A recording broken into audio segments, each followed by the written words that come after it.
mériterai de gagner. Je ne mériterai de gagner. Je ne mériterai de gagner. Je ne mériterai de gagner. Je ne mériterai de gagner. Ça y est, vous avez saisi ma vraie personnalité.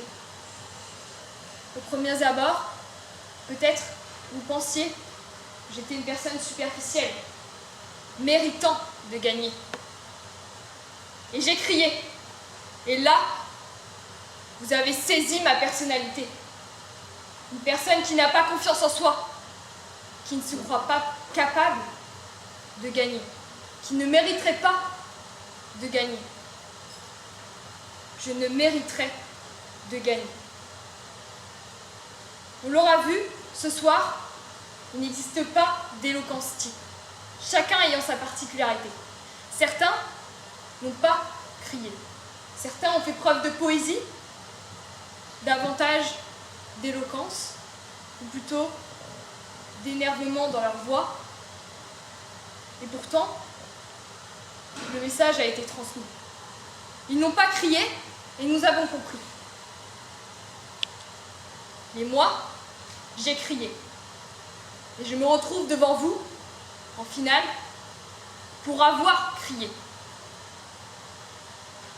Évidemment, nos idées sont au service de notre éloquence. Mais notre éloquence est aussi au service de nos idées. Alors, pourquoi ne pas chercher à accentuer ce dont on veut parler? Pourquoi ne pas chercher à crier quand on a envie de montrer aux gens à quel point on est énervé, à quel point nos sentiments nous donnent envie de réagir différemment? Par exemple, si je vous dis maintenant, je suis énervé, est-ce que vous me croyez? Et maintenant, si je vous dis, je suis énervé, est-ce que vous me croyez? Je pense que la réponse est positive. Crier, ce n'est pas qu'une question d'éloquence.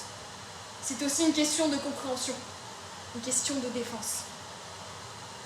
Il faut crier pour être compris.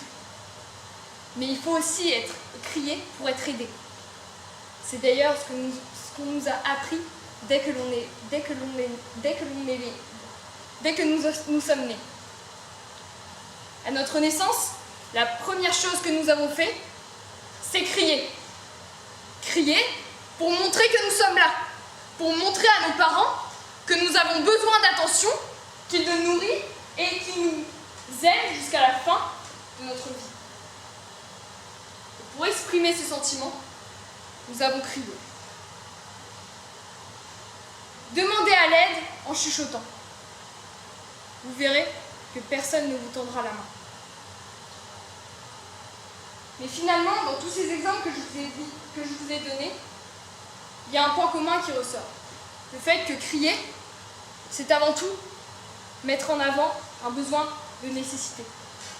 De mettre en avant une situation alarmante, qui nous inquiète, qui nécessite d'entrer dans un état différent. Alors finalement, crier, ce n'est pas seulement parler plus fort que les autres. Ce n'est pas juste décider de parler avec un certain débit.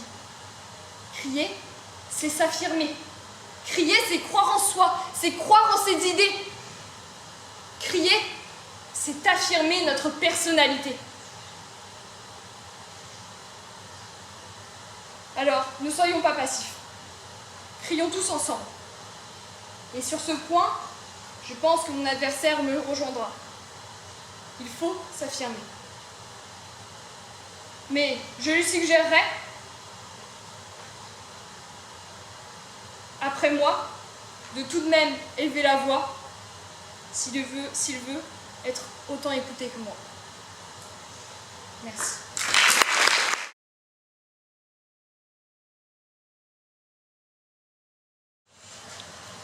Faut-il crier plus fort? Plus fort que qui? Plus fort que quoi? Peu importe. Je pose d'ores et déjà les bases. Crier plus fort est vain.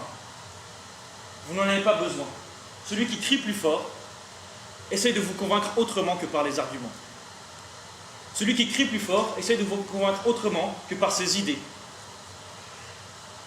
Celui qui crie plus fort a peur qu'on vous écoute, a peur que votre voix passe au-dessus de la sienne. Celui qui crie plus fort, ça vous déjà vaincu, parce qu'il sait que vous êtes la raison et lui la folie. Pour Desmond Tutu, celui qui crie plus fort n'a pas forcément le plus de bon sens. Mais vous en avez du bon sens. Vous n'êtes pas des imbéciles. Alors, laissez-les. Laissez-les ceux qui tentent de crier plus fort pour vous persuader. Laissez-les ceux qui mettent leur éloquence au service de leurs mauvaises intentions. Celui qui crie plus fort essaye de vous convaincre autrement que par des arguments sensés. Mais vous n'êtes pas des imbéciles et vous savez écouter. Vous savez comprendre. Vous avez la capacité d'analyser des arguments. Personne ne peut vous lobotomiser l'esprit. Personne ne peut mettre en danger votre capacité de comprendre, de prendre du recul, simplement en criant plus fort. Vous nous dites que, à la naissance, on crie pour exister, pour faire comprendre que l'on est là. J'espère quand même que les épreuves de la vie vous ont appris qu'il y a plein d'autres moyens, et de bons moyens pour attirer l'attention sur soi, pour faire comprendre qu'on existe. Celui qui crie plus fort, par exemple, pour se défendre, ça vous déjà coupable. Crier, c'est l'arme des gens qui manquent d'arguments. Il y a un second point qui mérite d'être affiné.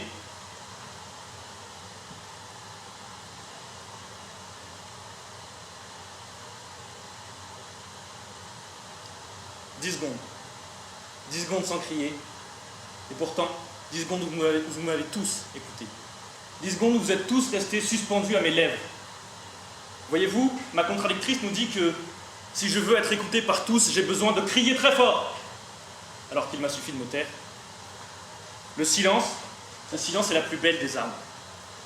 Préservez en silence vos arguments pour les rendre plus saillants le jour où vous les sortez. C'est la première des règles de l'éloquence qu'on aime. Celle qui est pure, celle qui vient du cœur. Crier ne sert à rien, et se taire est une arme bien plus puissante. Si Héloïse a tenté de nous démontrer tout à l'heure que le silence pouvait être la vertu de certains imbéciles, au contraire, ne rien dire est une vraie preuve de sagesse. Alors, allez-y, chère contradictrice, répondez, égosillez votre voix, mais n'oubliez pas que celui qui parle le plus fort n'est pas forcément celui qui parle le mieux. Merci.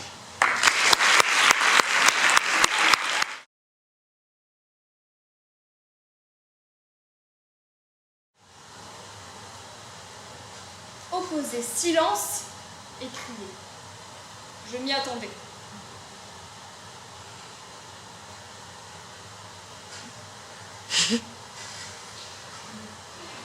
Est-ce que je n'ai pas crié dans mon silence? Est-ce que vous n'avez pas ressenti quelque chose dans mon silence? Et pourtant, je n'ai pas crié. J'ai crié d'une façon différente.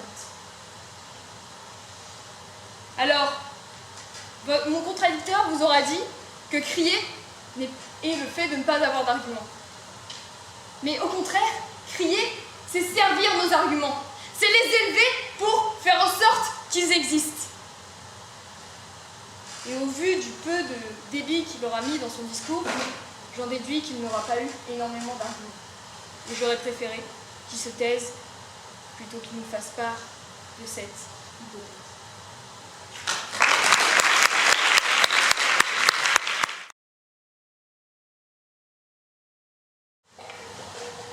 Je m'appelle Marguerite et j'ai des choses à dire. Quel intérêt, à part vous faire rire? Je m'appelle Elliot et j'amène des arguments. Vous nous dites que crier, c'est servir ces arguments, mais c'est faux. C'est faux parce que pour servir un argument, il faut des preuves, des exemples, des statistiques, il faut convaincre avec de la rhétorique, avec de l'éloquence pure, celle qui vient du cœur, comme je vous l'ai dit tout à l'heure. Alors, comme vous pouvez le prétendre, il faut crier, crier, crier, essayer de rabâcher à tout le monde que nous sommes le plus fort et nous crions plus fort. Je pense sincèrement que c'est encore une fois du martelage. Vous l'avez prouvé de vous-même, vous avez essayé de m'imiter, très bien fait d'ailleurs, merci, avec un léger silence, mais vous ne pouvez vous empêcher de reprendre un débit très élevé. Un débit très élevé parce que vous le sentez, vous la sentez arriver.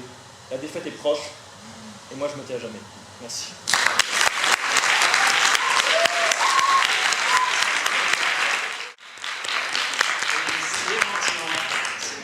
Kuznetsov est à son comble, donc on ne va pas plus le faire durer. Je vais laisser les membres du jury annoncer la vainqueur de ce concours de l'éloquence. Merci. Alors, va-t-on crier de joie? Je ne sais pas. Mais bon. Nous avons délibéré, et là je dois faire durer le suspense parce que quand même il est tard, et le jury a décidé de placer le premier, parce qu'il faut un premier aussi, et vous avez été tous les deux très bons bien sûr, mais a décidé de placer premier Monsieur Elliot Goujon.